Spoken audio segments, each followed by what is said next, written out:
Γεια σας, είμαι ο Αντώνης Γλίνης και εργάζομαι στην Αγγλία. Είναι τιμή μου να βρίσκομαι και εγώ ανάμεσα σε τόσο άξιους συναδέλφους στο δεύτερο διεθνές συνέδριο του Style Italiano που θα γίνει 30 με 31 Σεπτέμβρη.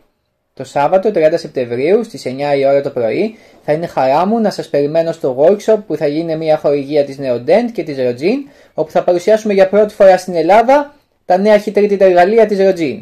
Διαφορετικά heat treatment ώστε να μπορείτε να θεραπεύσετε στο ιατρείο σας οποιαδήποτε ανατομία.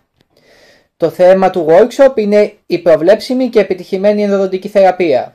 Θα αναλύσουμε πώς δουλεύουμε με αυτά τα συστήματα με προβλέψιμα πρωτόκολλα, πού ψάχνουμε για να βρούμε τους σωλήνες, πώς θα παίρνουμε τη διαβατότητα εύκολα και χωρίς κόπο και πώς θα αποφύγουμε βάθρα και ιατρογενή συμβάματα, πώς γίνεται η μέτρηση του ακροριζίου για να έχουμε την τέλεια έμφραξη.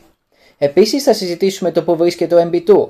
Είναι εκεί που νομίζουμε, μήπως υπάρχουν παραλλαγές που πρέπει να ξέρουμε? Τι γίνεται με το middle mesial σωλήνα, τι πρέπει να ξέρω, τι να προσέχω, πώς θα τον προσπαρασκευάσω. Και φυσικά για τους αποσωλήνες των κάτω γομφίων που συχνά θεωρούνται από τους εύκολους αλλά κρύβουν πολλές εκπλήξεις.